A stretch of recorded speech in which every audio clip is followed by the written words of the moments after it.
Multi speciality হাসপাতাল। মেঘবেলা লাইভে আপনার পছন্দের টিভি চ্যানেলস সম্পূর্ণ বিনামূল্যে, শুধুমাত্র মেঘবেলা ব্রডব্যান্ডের কানেকশনের সঙ্গে। মেঘবেলা ব্রডব্যান্ড, বাংলার ঘরে ঘরে। উত্তর চব্বিশ পরগনার বসিরহাট মহকুমার হাসনাবাদ থানার আমলানি থেকে মুরারিশা চৌমাথা রোডের ধারে থাকা বড় বড় সরকারি গাছ অবৈধভাবে কেটে ফেলার অভিযোগ উঠল বিদ্যুৎ দপ্তরের কর্মীদের বিরুদ্ধে। খবর পেয়ে ঘটনাস্থলে পৌঁছান বিজ্ঞান মঞ্চের সদস্যরা। স্থানীয় এক বাসিন্দা বলেন, তো সবসময় গাছ কাটার বিরোধী। আমি একটা সকালবেলা যখন দেখলাম গাছ কাটা হচ্ছে, আমার একটা অ্যাক্সিডেন্ট হয়েছিল, খুব বড় অ্যাক্সিডেন্ট। তাও আমি বাইরে বেশি একটা ছবি তুলে একটা সোশ্যাল মিডিয়ায় পোস্ট করেছিলাম, যার ফলে এরা সবাই জানতে পেরেছিল। তাছাড়া আমার অ্যাক্সিডেন্টের জন্য আমি বেরোতে পারিনি, তবে এইটুকু আমি করেছি যাতে সোশ্যাল মিডিয়াতে সবাই বিষয়টা জানতে পারেন। সরকার পক্ষ বা যারা আছে দায়িত্বশীল ব্যক্তি যাতে এটা নজর দেয় এবং বন্ধ করে গাছ কাটাটা, এটা আমি করেছি, এইটুকু করেছি। এবং আমি এর বিরোধী, গাছ কাটার বিরোধী। এদিকে জিজ্ঞাসাবাদে সেই সময় কর্মরত বিদ্যুৎ কর্মীরা জানান, বিদ্যুৎ অফিস বলেছে যে হালকা হালকা করে ডাল ছেড়ে কাজ করতে। হ্যাঁ, কোথায় ডাল ছেড়ে দিই, হালকা হালকা হালকা হালকা ডাল ছেড়ে দিবি। ওদিকে গাছ কাটছে, ওদিকে কথা বলো। আমরা তো ও কাজ করছি না, আমরা এমনি হালকা হালকা ডাল ছেড়ে দিচ্ছি, লাইন যাবে। তাই আমাদের সাহেব আসছেন, উনি না আসা পর্যন্ত ভিডিও করবেন। কাটছি না,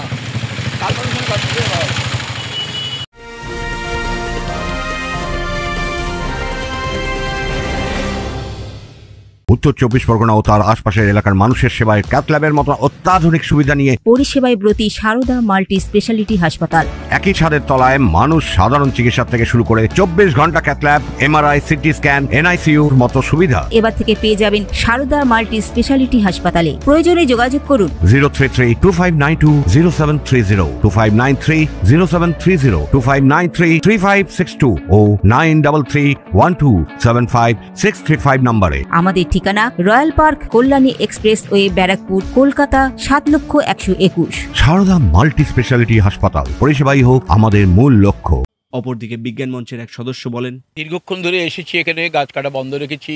একটা বড় মেহগনি গাছ কেটে নেওয়া হচ্ছিল, সেটাতে আটকে তারপরে ইলেকট্রিক সাপ্লাই লোকেরাও এসেছিলেন।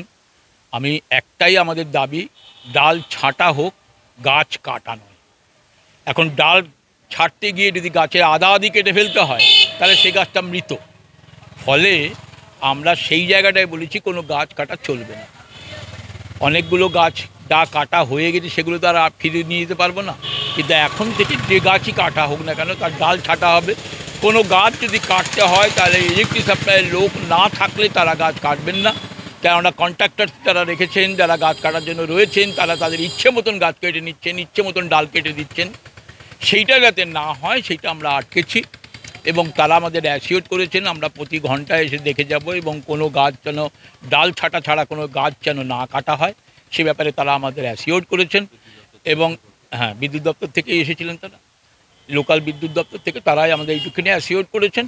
আর কোনো গাছে যেন না হাত পড়ে তার দিকে নিশ্চয়ই নজর রাখবেন। গাছ কাটা হচ্ছে না, বন দপ্তরকে চিঠি করা হয়েছে, পিডব্লিউডিকে চিঠি দেওয়া হয়েছে, বন দপ্তরকে চিঠি দেওয়া হয়েছে। 2 তারিখে বন দপ্তরকে চিঠি দিয়েছেন, আজকে গাছ কাটতে শুরু হয়েছে, পারমিশন নেওয়ার জন্য একটা চিঠি দেওয়া হয়েছে এই অবধি, কিন্তু সেখান থেকে কোনো পারমিশন এখন এসে পৌঁছয়নি। যদিও এই বিষয়ে দায়িত্বপ্রাপ্তদের কোনোরূপ প্রতিক্রিয়া পাওয়া যায়নি। প্রসঙ্গত, আবহাওয়ার চরম পরিবর্তন ও প্রাকৃতিক ভারসাম্য নষ্ট হয়ে চলেছে সেখানে এই ধরনের গাছ কাটার ঘটনায় একাধিক প্রশ্ন উঠছে। পরিবেশ বিশেষজ্ঞরা বলছেন, যেভাবে গাছ কাটা হচ্ছে তার তুলনায় গাছ রোপণ প্রায় নেই বললেই চলে। এই ঘটনায় প্রশাসন কি নীরব? এখন সে তো সময়ই বলবে। Bureau report, news Bengal today.